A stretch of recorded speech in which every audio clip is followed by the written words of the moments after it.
and it does in a $300,000 loss. That's when everything changes. Welcome to the SGV Master Key, a show where you will hear personal stories of triumph over failures and how others successfully navigated the unique landscape that is the San Gabriel Valley. What makes us different? Well, just like you, we have chosen the San Gabriel Valley for our home or businesses or both. We believe it is the people and small businesses that make this community great, and we love to share their stories with you. We always encourage your questions and feedback, and you can find all of our contact information at sgvmasterkey.com. Here are the hosts for the show, Russell Mono and Scott Warmoth. All right, welcome back to another episode of the SGV Master Key. Thanks for tuning in and joining us for this hour of insight into the people and businesses in the San Gabriel Valley. Well, I'm already smiling because the intro into this show is something that I really enjoy. But yeah, well, finally we get a really good show today. Really good, because we get to eat donuts. Yes. Do you like donuts, Scott? I absolutely love them. And the biggest mistake I made in eating donuts was about 13 years ago. I went to Krispy Kreme and ordered a dozen, and I ate them all at one time. Oh no. And I said, okay, I'm never going to eat a donut again. And I actually, for 10 years, I did not eat a donut. Wow. Yeah, I was absolutely disciplined, and I then started eating them again about 2 years ago. But I love donuts. Yeah, for being someone concerned with health and wanting to eat right, donuts are one of the guilty pleasures that I allow myself and my family also. They're such a treat, right? Yeah, the smell, it's just wonderful, Sure, and not all donuts are the same. I mean, some people have an idea that donuts are maybe Entenmann's or they come in this little package, or they're your Dunkin' Donuts or Winchell's and their standard flavors, but they really evolved and come a long way over the years. And our guest today is an owner of a donut show, and I would say is on the cutting edge, or has been on the cutting edge for a very long time in bringing these new and really adventurous flavors to the market. So welcome to the show, Huod Taing. Hi, how are you guys? Good. So you are the owner of Tony's Donuts. Yes. Yeah. So tell us a little bit about that and your connection with the San Gabriel Valley. Well, I was raised in San Gabriel Valley. I moved so many places. I could say I was in every corner of the San Gabriel Valley when I was growing up. And my newest donut shop is in Baldwin Park. So I've always wanted to participate into the 66 scene. But then my area code was 323, so they didn't accept me. Oh wow! But now I'm in, and we've been doing pretty well. Is it still called Tony's Donuts, the one in Baldwin Park? Yes, it's called Tony's Donut House, and we pick places that look like a house, so that goes with the name. Interesting. Is it a mixed use place? No, it used to be a KFC, and then we repurposed it to a donut shop. Okay, so. Sorry, go ahead. Oh, I was going to ask, how many donut houses are there? Oh, we used to have a lot. And when we were growing up, my parents just built them and then put a family member in each one.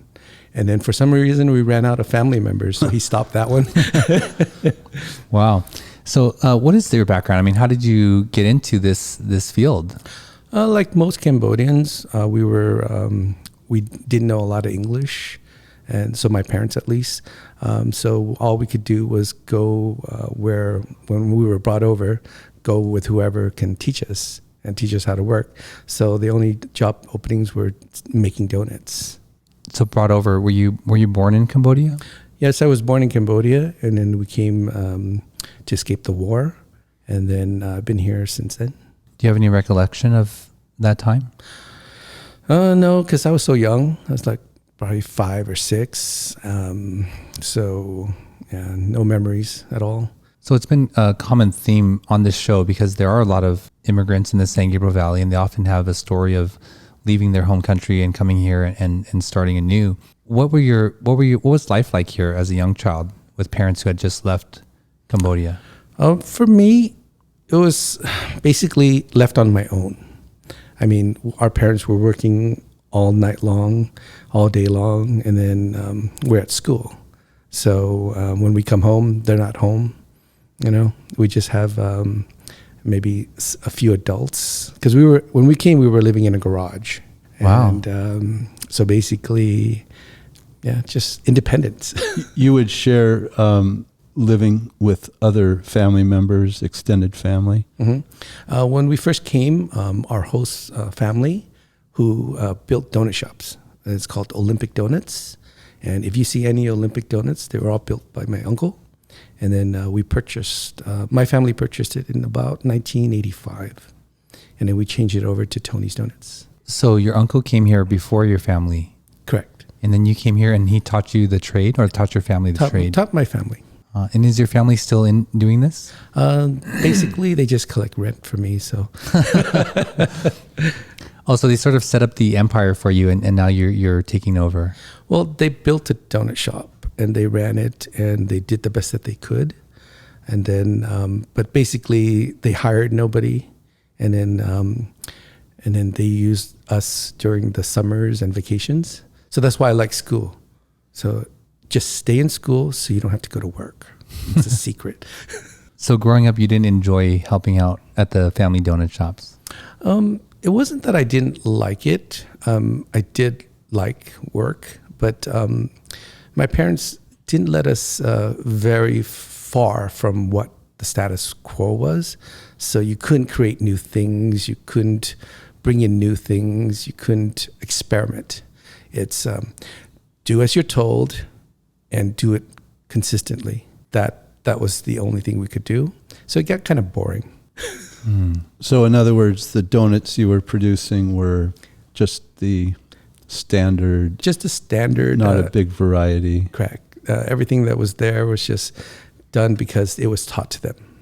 And then they were afraid that if you bring a new item, you're going to lose money because nobody's going to buy it. Did you feel that your parents enjoyed what they did? I didn't see that they enjoyed it as much as that was all they knew. And because we came with nothing, I mean, basically just the clothes and a few jewelry left, and that was it. So they just did whatever they could to survive. So I know my own experience as a young child. What you know is what you think is normal, right? Like you don't really know any better until maybe later on in life you realize, okay, well, how I grew up was different. When you were living in the garage with your family, did you feel like this was just how everybody else lived, or did you have some sort of sense that it wasn't? Since I was so young, nothing really mattered to me. It's just what was fun, what was enjoyable, because they did have a swimming pool, and I liked going into the water. Nobody nagging at you, so nobody can tell you anything because there's nobody. So, oh, you mean your parents were always working? Correct. Like now, my kids, they just torture me constantly because we're there, and then we're up on each other's opinions about whatever we do to each other, and there's a lot of screaming and hollering and difference of opinion, and so since I didn't get any of that, I guess grew up faster. Like how old were you when you were by yourself? We were probably 8, 9. I say well because of my own children, but I recognize that I was the same, really by myself at that age, having to entertain myself, be responsible to get myself home, all that kind of stuff. It's a different experience, right? Well, it wasn't that long ago that, parents would just, in the morning, let's say it's a summer day, they would encourage you to leave and not come back until evening. Oh, yes. I mean, I had that kind of experience, you had a great deal of freedom.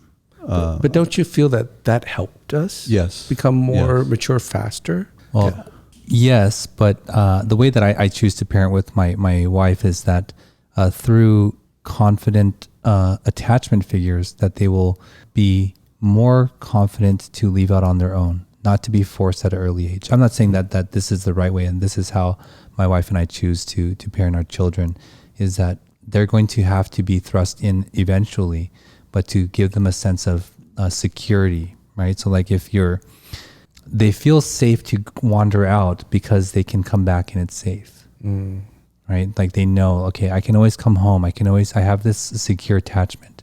And I think that this idea of forcing independence is pervasive in society, where they need to learn independence. Well, my own personal thought is that they need to feel secure. But I think we felt secure because we knew we were being trusted to go out and do things. You know, I went out and I would caddy at a golf course, or I would, do my paper route, that type of thing. So it's not that we were forced just to go out and, live a life separate from your family, but you would go out and you would do something productive, and you would feel, wow, I'm making money. I can go buy candy or donuts, right? and so you were developing a type of security. So I don't know why I'm so insecure. But So were there other Cambodian families around you at that time? At that time, yes, we were living with our host family. So they were Cambodian too. Oh, they weren't relatives though? They were. They were relatives. They were my uncles and aunts. And this was in what city? Canoga Park. Oh, Canoga Park. Mm-hmm. And then I know you came eventually to Alhambra, Monterey Park. Correct. For high school. After that, we actually moved to Monterey Park. And then I was going to Highland Elementary. And then for some reason, we moved to Alhambra. And then one day I was just telling the driver, or actually the driver was watching me walk, and they saw that I went to another school district. What do you mean the driver? Sorry. The school bus. Oh, we were okay. being bused at that time. And I was walking further than I should be. So they made me change schools. And that's why I've been to so many schools, because we kept moving. So they kept on changing the schools, and that's not a good thing. So when you ended up at Highland, were there a lot of Cambodians there? I only knew my family. I didn't realize there were more Cambodians. So, and I didn't look Cambodian, so nobody associated that I was Cambodian. So, what does he look like to you, Scott? yeah, I was just, as soon as he said that, I was just wondering, but I'm not Samoan. getting close. So I understand what it's like in being Asian, and I think I can say, okay, that person is Chinese, that person is Vietnamese, that person is Chinese. So what was it like being, would it be accurate to describe you as a minority Asian in an Asian community? No, because I associate with Chinese. So I wasn't really minority. Are you ethnic Chinese? I'm ethnic Chinese, born in Cambodia. Okay. So then from Highland, you went to Ramona Elementary. Okay. So went from there, and then went to John Marshall in San Gabriel, and then went to Garvey Intermediate, and then to Keppel. Well, that's a lot of schools in a short period of time. Well, there was in Canoga Park too. Wow. Yeah. So that is tough for a child, isn't it? It's tough in that the district, they all teach different things at different times. So basically, whenever I changed schools, I felt that I was learning the same thing, which was what I was, and I didn't learn everything in time. Yeah. So with your parents working so much, were they involved in what you were doing with school? Nothing. They couldn't teach us anything, and they really didn't know what was going on, so they couldn't prepare us for it. And then for us now trying to prepare our kids for it, they seem to not want it, which is weird. Not want direction. Like when we would ask our parents things, they wouldn't have any ideas or opinions. They just says, "I don't know. I can't help you. That you have to ask your teachers."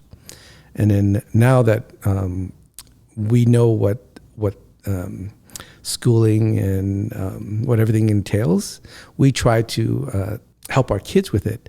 But then they say, "Daddy, we'll just listen to our teachers.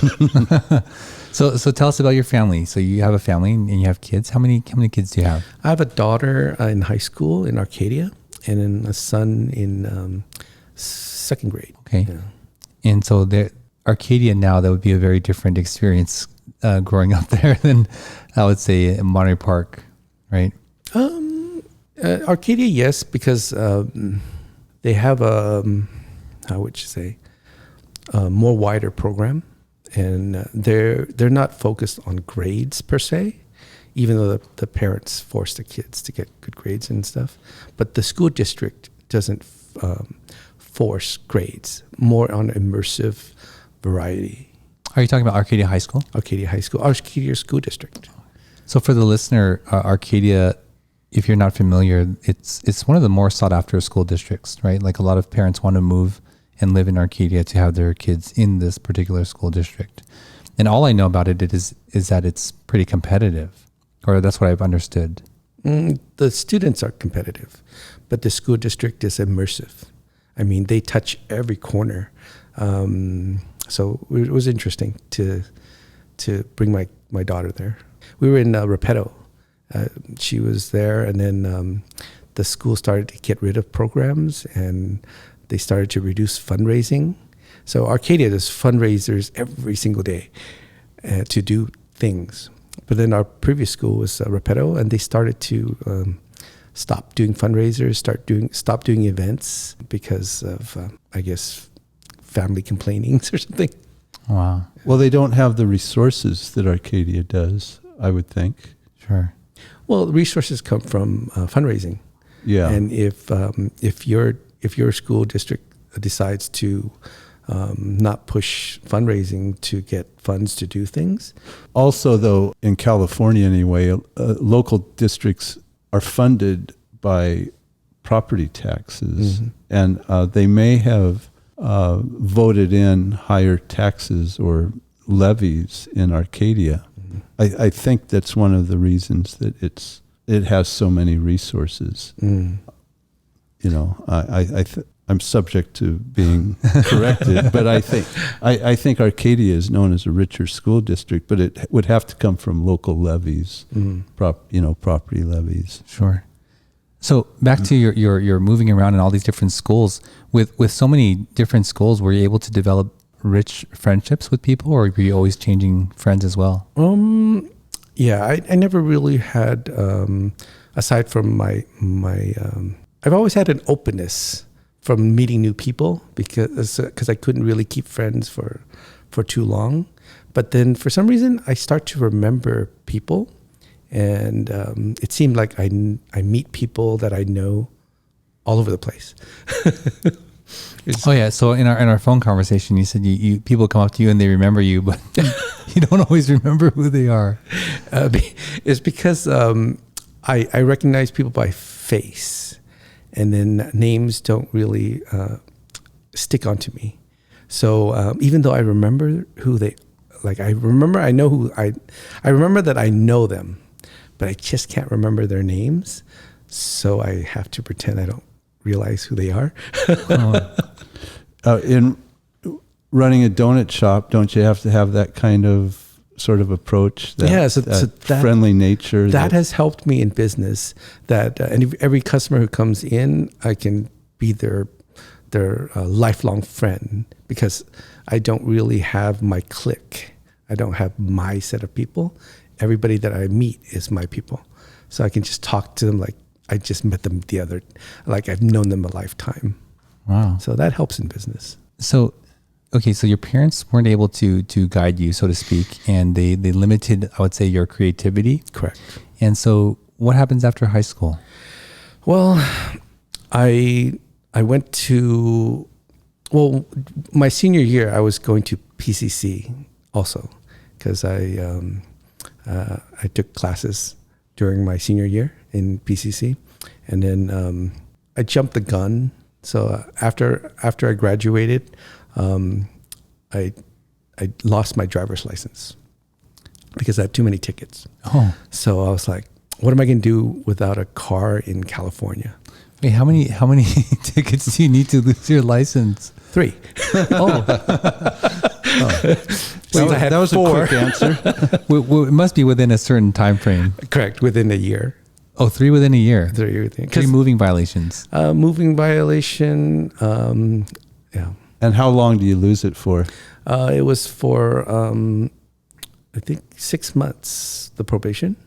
So I decided to go to England to study for a semester, and then when I came back, everything was different for some reason. Just 6 months, and then everything's different. It's weird. What do you mean everything is different? What was different?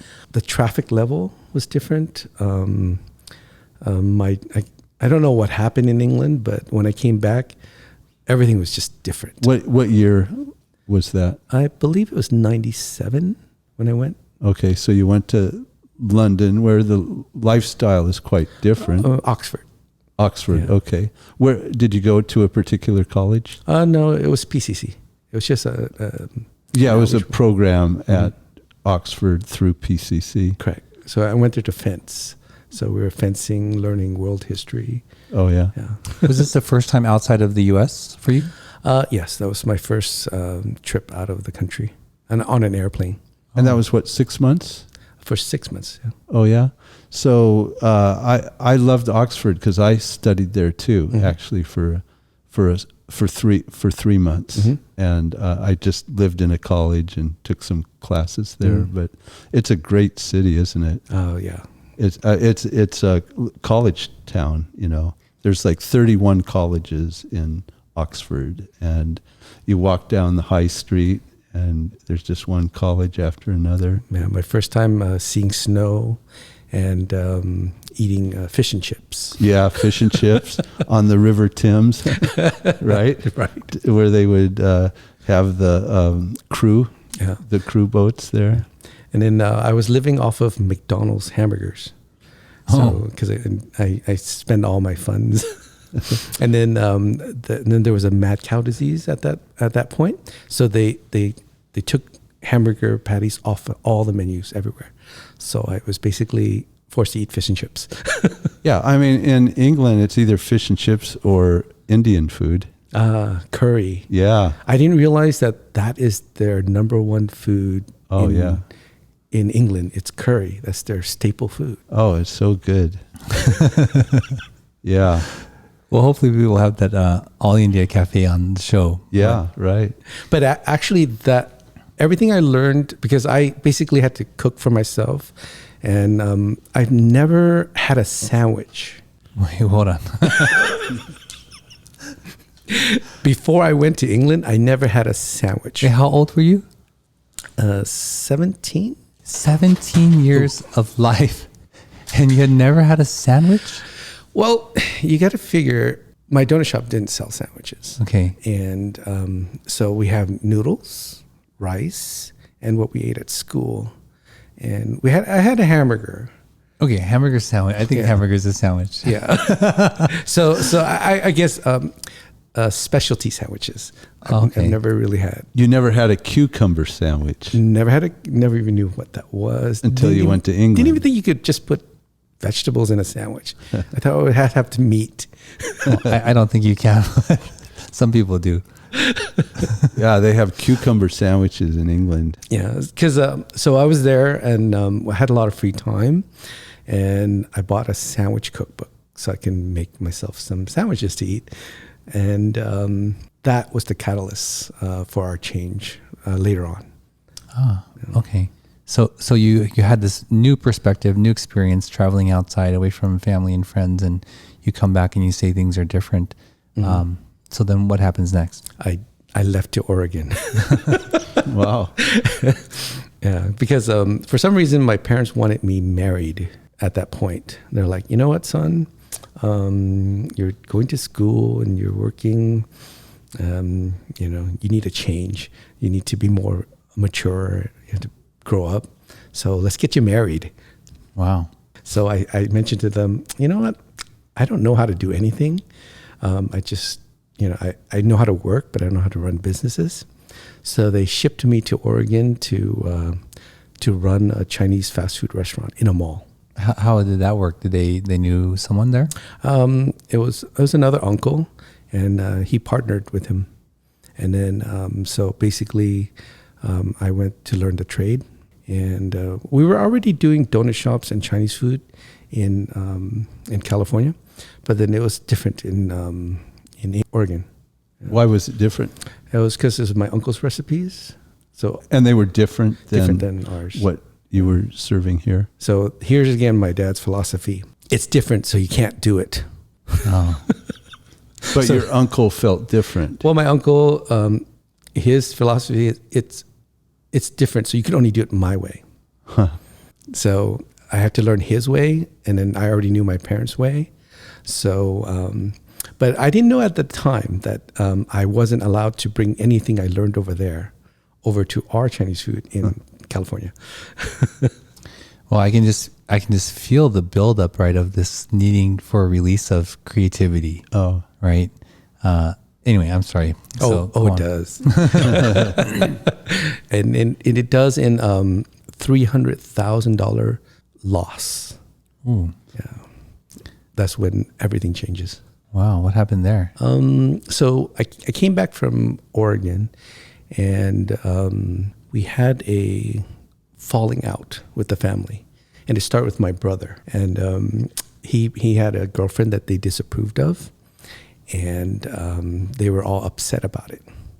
And then I empathized with my brother, so I protested and ran away. So all the shift came to me. So I took up all the focus from my brother to me. So you supported your brother's choice of relationship, and this upset your family? It wasn't that I supported it. I just shift focus because I was running businesses too, their businesses. And then since I made them shift the focus to me because I left home, and then it caused enough problems that they just had no time to deal with my brother. so you took it all on yourself. Where did you move to? Where did you run away to? I was still running their businesses. So I was sleeping at friends' house, at the businesses, and then I would rent hotels every few days to take a shower. Well, this sounds a lot worse than you're leading on it being. Yeah. Oh, it gets pretty bad because I was only 19.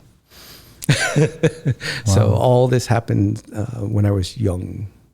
And so somehow I ended up in Valencia, up on near Magic Mountain. So I had they had me run a Chinese food restaurant there, and it wasn't good because the city they closed the street to the populous area, so that it was very difficult for half of the population to get to our store, and then it was 110, 115 degree weather, and there were fires every single week in the mountains over there. For Chinese fast food that has no air conditioning, it was really difficult. Well, so you're 19 years old, Mm-hmm. had this falling out, so to speak, with your family, Mm-hmm. living in Valencia on your own, running this Chinese Restaurant with no money, because when my dad bought it, they would do one menu promotion. That was it. So we were really good for a good 6 months. And then he kept all the money. So we were just running off of whatever money we generated. So once that money runs out and you have no other promotions at the time, there's no Facebook or Instagram where you can do everything digitally, take a picture and then push it out. You have to print, you have to come up with ideas, and then you have to pay people to send it. So basically when the business went down after the initial opening, there was no more funds to do anything. And then when they shut down the road, there's no money from there either. So the business was in tight water. Wow. So it's like trial by fire. Your parents just sort of throw you out there to handle it yourself and figure things out? Basically, yeah. Wow. I mean, you're laughing now. So I'm assuming things turned out in the end, better for you? It got worse Wow. from that point. So there, I'm not going home, and there's no income from the business. So I didn't care what I did. So there was a real estate agent next door, and then he likes my ideas. And then he made a deal with me that if I was to purchase right now it would be a multi-million-dollar property up in Algo Dulce. And one of my neighbors would have been like Eddie Murphy. So basically he said, if I purchase that, the owner will fund another concept that I wanted to do. And so all I had to do was sign. And then that's when my parents came back. They're like, you're not going to sign. You're not going to buy a house. You're too... So they stopped you from doing that. Mm-hmm. And that was a lost opportunity. Well, yes and no. Remember, I'm only 19 at this point. So what do I know? I just came back from Oregon, came back from Oxford. I'm just a freshman in college, I guess, still, after how many years? They just were afraid. They thought I was being lied to. But for me, I wasn't afraid of bankruptcy because I own nothing. I don't have anything on my name. There's nothing for me to lose if I failed. So that's very important. If you have nothing to lose, then you can do things that are ridiculous. Well, you can take every chance in the world because there's nothing to lose. Nothing to lose. But I bet if I did that and signed, I would have done a lot better, quicker. But it wouldn't have gotten me to where I am now, though. I wouldn't have met my wife either. So, So where did the $300,000 loss come from? After this, so I didn't accept I didn't sign, and my dad promised me to fund my business if I didn't sign, and so he sent me back. Think about it. You're 19 years old, and you've got like two opportunities. Mm-hmm. Like one is you can sign here and have a property next to Eddie Murphy mm-hmm. and have something funded, mm-hmm. or you can follow your father and not sign and mm-hmm. sign something else with him, and he'll give you an opportunity. So next time any opportunity like this happens, sign. Don't go with your family. Okay, so you had two choices. One was with your family, but doing the other one might have been less stressful. It's not the stress that's important. It's the guidance. So if you if you were at a choice of independence or guidance, that guidance is going to affect everything you do. So if you are independent, everything you do and learn yourself is all on you. So there's potential for growth. And guidance can be good or bad depending on the person guiding you. And if the person guiding you is don't change, keep everything the same, then you have a problem. And mind you, okay, my concept was to build a noodle shop. And then my dad was like, you don't know anything about noodles. I go, I do. I eat noodles all the time. And then, and this is how wrong it went, okay? Right after I signed and dropped my noodle idea, because my dad wouldn't fund the noodle idea because he knows nothing about noodles. And right after that, the pho phenomenon picked up everywhere. And I was like, I missed it. Well, I mean, Noodle World like exploded around that time, didn't it? No, that came out later. Later. But Noodle World is just every type of noodle. Yeah. But mine was just a regular noodle shop. Oh, okay. You wanted to open a pho place. Chinese noodles and pho. Because I purchased an Italian restaurant. And yeah, that was a funny thing too, because when I purchased the Italian restaurant to convert into a noodle shop, everything is pretty much ready for noodles because of spaghetti. So I was going to do spaghetti, Asian noodles and everything, and just serve noodles. And when during the transition, I had to help the cooks and they were sending me on lists to buy things, and they would say, "Oh yeah, can you get me some cheese?" Then I ran out the door with this list, and then I was like, I came back, and I said, "There's no cheese on this list." And then the guy, the chef goes, takes the list back and says, "Wait a minute, there's ricotta, there's all these other cheeses, provolone," and I'm like, "It's all cheese." I'm like, "Oh, these are cheese?" Because we never had cheese in our cooking, and I really didn't eat sandwiches other than a hamburger. So I learned that I know nothing. So that's the best feeling to have when you realize that you know nothing. So you should learn something. Sure.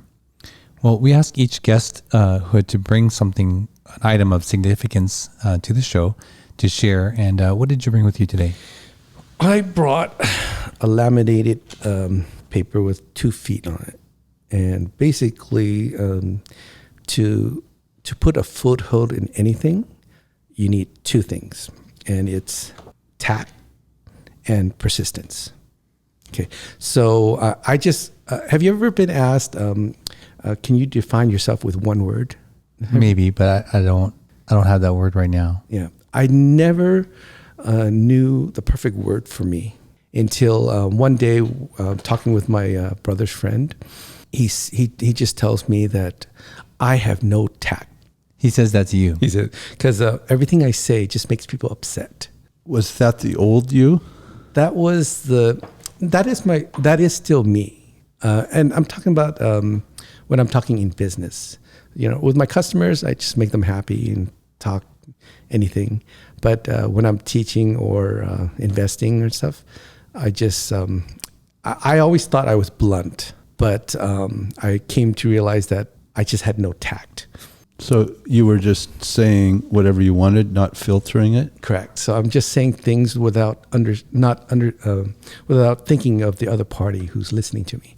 So I would just say stuff that upsets them without knowing it, because I really didn't care much of what I said. It was just whatever came into my mind, and it just came out. And so to be successful, you need those 2 things. So if you have more tact, you'll need less persistence. Now, if you're really tactful, you'll need less persistence. So it's easier if you can make people happy and not make people upset. So you won't need so much striving. So it's almost like the saying, honey gets you more than vinegar. Honey gets you more than vinegar, but honey will get you diabetes, and vinegar will keep you living longer. That's interesting. So I think I went the reverse direction in terms of tact, where I used to care a lot more about what people thought, and now I care less. I don't think it's delivered in a untactful way. But when you were able to make people not upset at you, did you find things difficult? For myself, yes. You found things difficult for you? Yeah, because I would compromise myself in seeking to make other people happy. No. What I'm saying is, when you were tactful and when you say things to not make people upset, did they get on your case? Did they kick you out? Did they lock you away? Oh, no. Yeah. And these are things that happen to you. Yeah. So every time I opened my mouth, I would be banned. Wow.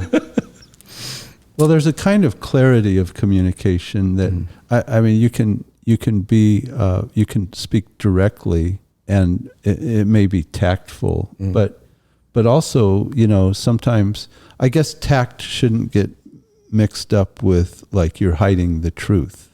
You're just speaking in a way where you don't get the other party upset at you. So you just have to be mindful. But you can still talk directly and clearly, correct, but in a way that you're not agitating them. Yeah, like you should mention how silly or bad their choices are in life, so they should stop doing anything. Stay at home. Oh, okay. Well, that's that might upset some people for sure. but see, that's what comes out of my mouth, and that's when I'm just being sarcastic, and but then some people at that stage, they don't view sarcasm as just sarcasm. They take it personally. I'm always surprised at people who think just because they speak unedited and unfiltered, they say, well, I'm honest, and no, it just means you don't know how to filter what you're saying. Sure. Well, I'm excited and waiting to hear where this all turns around, because it does. But before we get into that, let's take a quick break and we'll be right back. The legal process can be intimidating. You don't know where to start and you're unsure of what to expect. The attorneys and staff at the law offices of Scott Warmoth have been serving the San Gabriel Valley for over 35 years, helping people just like you navigate through the legal process and ensuring you're treated fairly. You can find them at law888.com or call 626-282-6868. That's 626-282-6868. All right, we're back with Huod. Before the break, we were talking about your two things, tact and persistence. I'm curious, is this way of speaking, is that familiar to you, passed down through your family? Did people speak to you like that? No. My son is like this. And I can just see all the troubles he's going to face. And I'm happy about it, because I was always put on detention because I would just say the most inappropriate things at the most inappropriate times. And then I was always excluded from things because of me doing that. And then I see my son doing those things too. So I just laugh at it. What's going to happen to him? He's going to learn his lesson. Yeah, he's going to learn his lesson. He's learning them now. So what happens next in this journey for you? So I accepted my dad's proposal, and I didn't sign the mansion funding for my business, which at the time it was a 9% variable loan, so it changes. So I probably would have gotten into hot water because it would have probably gone up to like 12%, and then I would probably go bankrupt. But that wasn't my point. So it didn't matter to me what loan it was or anything. But I accepted my dad's proposal, and I'm ready to do this. And I'm like, okay, let's go. And he goes, okay, go to work. So I'm back in Huntington Park selling donuts for a good 6 months while the business I purchased, which was an Italian restaurant, was shut down. So after 6 months, I got tired of it. I'm like, Dad, when are you going to build this thing? And then he goes, what do you want to build? So mind you, 6 months of rent that my dad's paying, and I'm working. So I tell him about my noodle idea, and then he says, sorry, I don't know about noodle. I'm not building it. So I'm like, okay, what do you know how to build? Since I didn't want to do Chinese food there, because this was only about 2 blocks from my Chinese food restaurant up there. And in Northridge? In Valencia. Valencia. Yeah. And then I really didn't know the area of Valencia when I had the Chinese food restaurant, because I didn't have any time. I didn't know anything, what's going on. And that's very important. When you open a business, you have to know your neighborhood. But if you do it in a way where you're living in Monterey Park and you're driving all the way to Valencia every single day, and then you're working open to close, you don't have time to learn the neighborhood. So basically, the only thing my dad could build was a donut shop. And I'm like, oh, okay, we'll just build a donut shop then. I decided to call it Tony's Deli Donuts. And I was going to do all these things. And then 6 months later, after the 6 months of wait, my dad says, it's ready. It's ready. Yes, it's ready. And I'm like, what is ready? So what, he built one of his standard nothing new donut shops? Correct. And then when he told me, he says, don't change anything. Oh, no. So I'm there at this donut shop, And was it called Tony's Deli Donuts? Yeah, I did get to pick the name. So, But there was nothing deli about it. okay, so I didn't know what deli was, and that's also the punchline where I learned my ultimate lesson from somebody, and that I wish to treat to a cappuccino one day, and so I'm there, and I'm running a donut shop. And I can't change anything. So basically, it's just donuts and coffee and muffins and croissants. So the oven doesn't work well. The coffee machines don't work well. So basically, every time I make coffee, I have to do 1,000 things to get it to come out right. And so the quality was bad. The donuts were good, but I didn't plan the donut for the neighborhood. So basically, $50 a day was all I made. Oh. Some days I'd go 60, some days I'll go 40, but the average was $50 a day. And what were donuts at that time? Donuts were like, I believe, 85 cents. So you were selling maybe 80, maybe 60 donuts a day. If I was lucky, I guess I would throw all the donuts away. But I have a question. You said you weren't selling the right donuts for the neighborhood. Oh, no, I wasn't. My product wasn't adjusted to the surroundings of the neighborhood. How much marketing do you actually need to do for a donut shop? Because can't you just open a donut shop and people will come? Correct. That's my dad's philosophy. And it's true, right? I mean, you don't have to do a lot of advertising, marketing, promotion. Correct. If you have foot traffic, you don't need any marketing. And my street, everybody's driving like 90 miles an hour. No. Nobody will stop. They won't even stop for a donut shop? No, because they're driving 90 miles an hour. So what would have been the right donut for the neighbor, or taking into account the neighborhood, what would you have done? The reason why speed matters is because nobody's looking. And if you have no marketing to tell people you're there. Oh, so you need one of those big 20-foot donuts out front. Correct. You need something that people are familiar with, so you have to have branding. Since I knew nothing about branding, it was just a regular mom and pop donut shop. So, but there was no mom and pop there. It was just me.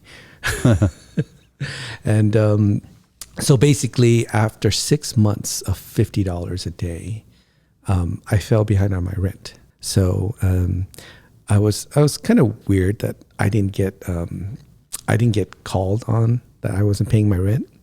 But then 6 months later, I started to get into trouble. So since I didn't have any money to pay rent, and I'm like, I'm there anyways, right? So, and my parents were far away, so they couldn't really see what I was doing. So I decided to change things. And, what do I know? Oh, there's a cookbook I got in England about how to make sandwiches. So I started making sandwiches. And then in high school, I was in print shop. So I learned a thing to do about cutting things and posting things. And so I made myself a menu, and then I started advertising. And then I started having sandwiches. So sort of deli, right, at this point. So I'm selling sandwiches, and that helped. And I slowly brought it up to $600 a day. Wow. Yeah. Well, that's huge. 10 times. Yeah. But mind you, I'm still 6 months behind on rent. So when the owners finally caught up to me and said, well, you know what? I don't think you're going to catch up. And I didn't think either, because $600 a day would take me maybe 2 years before I can pay off the back rent. So they let me, they said that if I can move out at the end of the month, they can just wipe off my debt.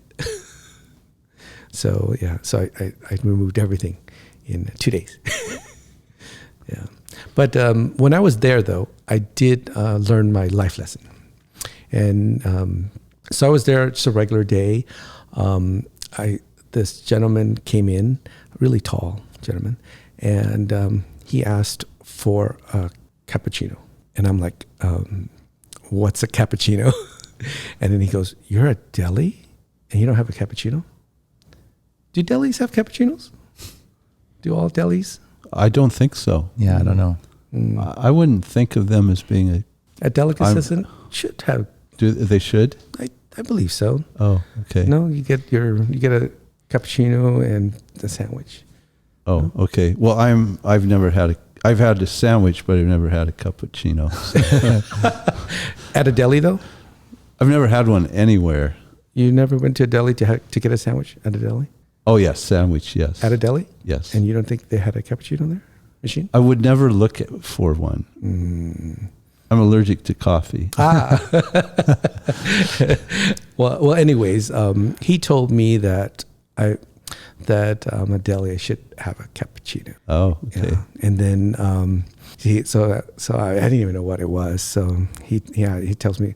I asked him what it was. He goes, "Oh, what's the strongest coffee you have?" And I was thinking, I do have my French roast, but the reason why it's so strong is because it's been sitting there for 5 hours. So I'm like, do I serve this to this guy, or just give him a regular coffee that I just brewed? And well, since he was so, nice about it, I sold him the French roast because I just said that was the strongest, and he said, "Give me 2." So I offered it to him, and then they fixed it, or he was fixing it. And then as he was leaving, a customer comes in and he goes, "Oh, Mr. Travolta, you are so amazing. You're such a great actor." And all that. I'm like, "Oh, shoot.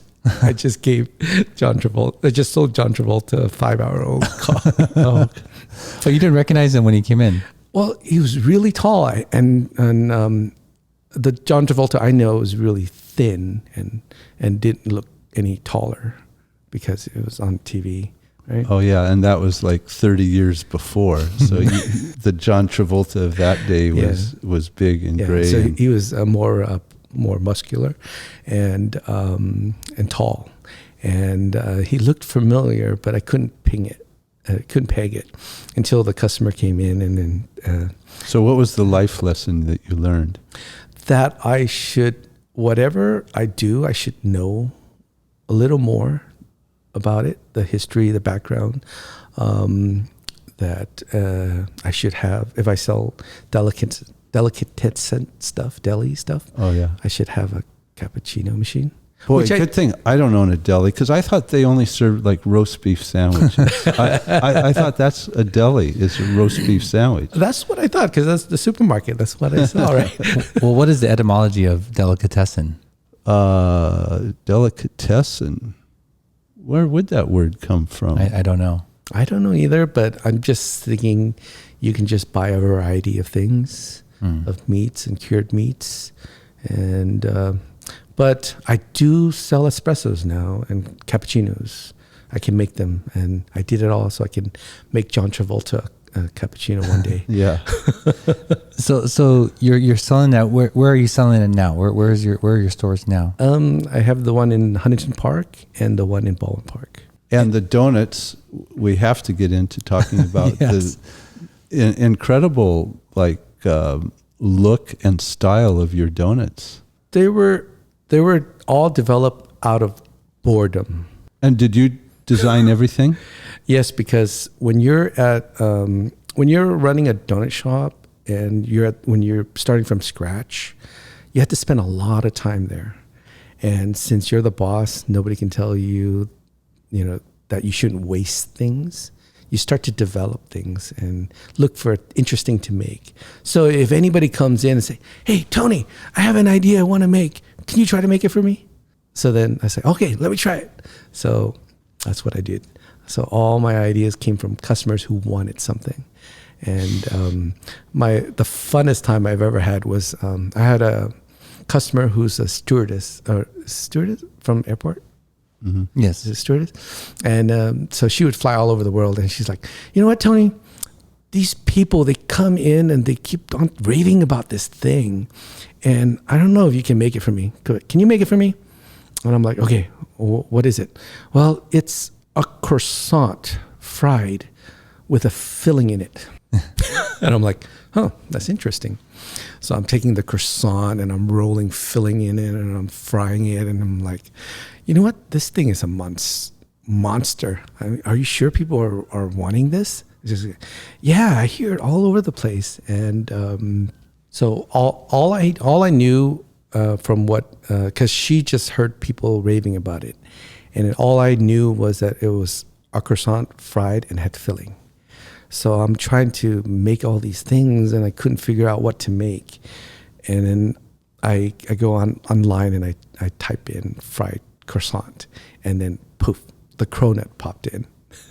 And I'm like, oh my God, that's awesome. You know, I can do this.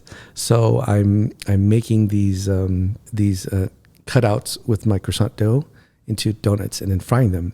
And, you know, it's not easy. So my first one would just flake out everywhere. I mean, I'll have like maybe like 50 CDs in my fryer because all the donuts peeled off. And then took me so long to figure out how to get it all to stick. And then since I saw it was a cronut, so I called it a cronut. And then I started putting it out, and then I started getting people coming in and liking it. And then one day I received a letter, and it says that, you know, we're really thankful that you appreciate our product and this, but you can't call your product a cronut. So now what do you call it? Well, since I got that letter, and I trademarked my own name, calling it a craved nut. And that's basically what I call it, craved nut. Does that make up a big portion of your sales? No, because it's very difficult to make, and the timing of it. I mean, you really can't enjoy it past a certain amount of hours. So, and we have so many other donuts. But it takes some time to make some of these that you've brought today that we've seen. Mm-hmm. I mean, they seem to be sort of meticulously made. They are, and we've improved it some. When I originally made it, it was very lots of trial and error, and to get it to work out. Yeah, the first time I saw about your donut store was actually on the news, and I saw all these really, innovative flavors and styles that I had never heard of. I mean, to me, donuts was always like glazed twist, glazed donut, chocolate donut, maple bar, stuff like that, right? Old fashioned. I think you saw the cronut special. Oh, maybe. Because I was on the news. They did interviews on me, all about the cronuts. I did a spot about Amsel. Awesome. Well, donuts are definitely one of my all-time favorite treats to have. But let's get into a little bit about what are some of your favorite things in the San Gabriel Valley.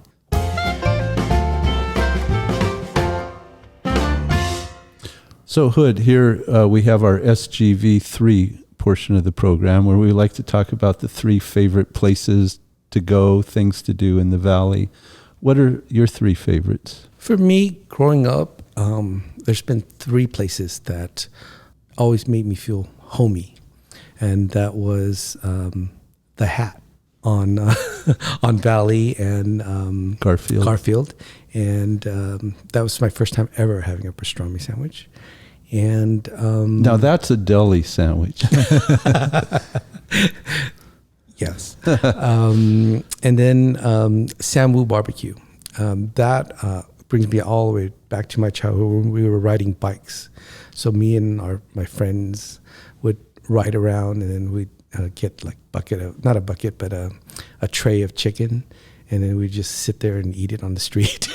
Was that the one on Garvey in Monterey Park? I'm thinking it's on Valley and 6th. And 6th, we're in front of Ramona Elementary School. Oh no. Maybe because there's only that one on Valley and 6th. It's a real small one. Mm-hmm. Yeah, so it could be 6. Yeah. And then and JJ Cafe. So that was where, because I get off late at my donut shop. That's the only place I can go eat with my friends, because I'd go to work and then my friends would go out clubbing and stuff, and then we would meet at JJ Cafe. Now, is that Valley or is that That's Valley, right? Valley and New. Okay. For which one? JJ Cafe. It was on Garvey, near Inez? Inez. Oh, that's JR Cafe, isn't it? JJ. Oh, JJ. Okay, then. I'm sorry, the other one. Yeah, that's right, JJ. In like a sort of brick building. Yeah. And it's still operating, or is this something from your They're still childhood? operating. Yeah. All 3 locations are still operating. I can't believe that this is the first time Hat has been mentioned on the show, and Sam Wu. Yeah, because those are 2 iconic names. Yeah. So, and I think the location matters for both of those. Maybe not so much the Hat, but Sam Wu, the one that I'm mentioning, and I think it's the same one. I think that's the best one. Since the family sold it, there was a noticeable decline, in my opinion, overall when the family sold it. But this one has retained the best flavors, I think. It is? I haven't been there since I was a kid. I go to the newer ones. So, like Roland Heights? the one on Valley and in Rosemead. Okay. So, Well, thank you so much for coming on the show and sharing that story. I wanted to mention, for me, it was clear that your first opportunity to really let your creativity shine was in the sandwiches. Right? yes, in the sandwiches, but it was a little too late. So I did lose my first 300,000. But for me, that would be such a confidence booster to know, like, hey, I've been held back all this time. I wanted to create something. Here I did, and look at what the result was, right? Like you finally had a chance an outlet to do that, and now that outlet is really serving you well, and setting you apart in terms of the donut community, right? Yeah, and that's why you have to be persistent. You can't give up with every failure, because then you can't build on it. So as long as you cannot fail in something, if you still can continue on with it.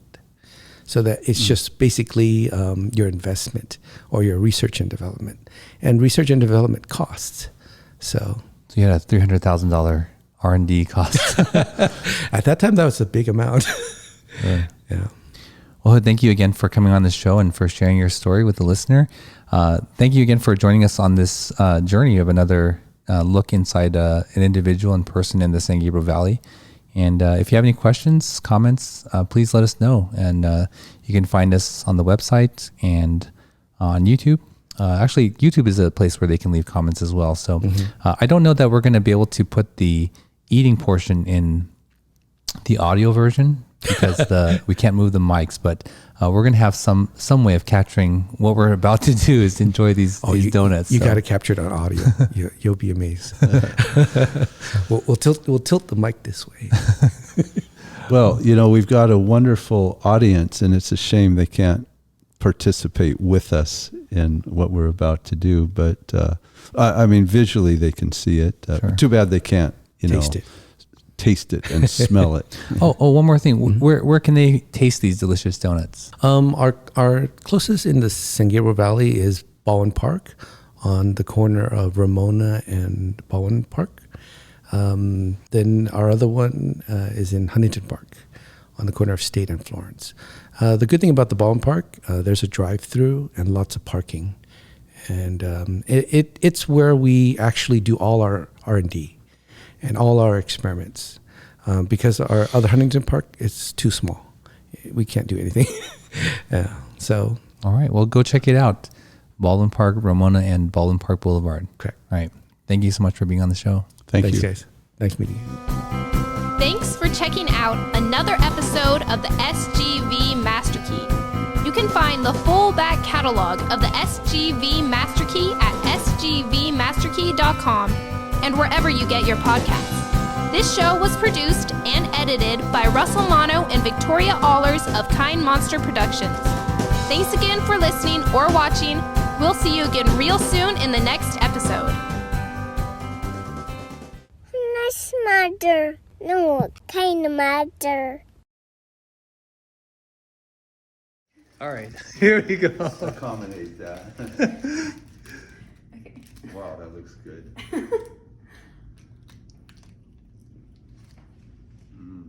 Is it good? Awesome. And I was never able to eat Nutella in a donut until this one.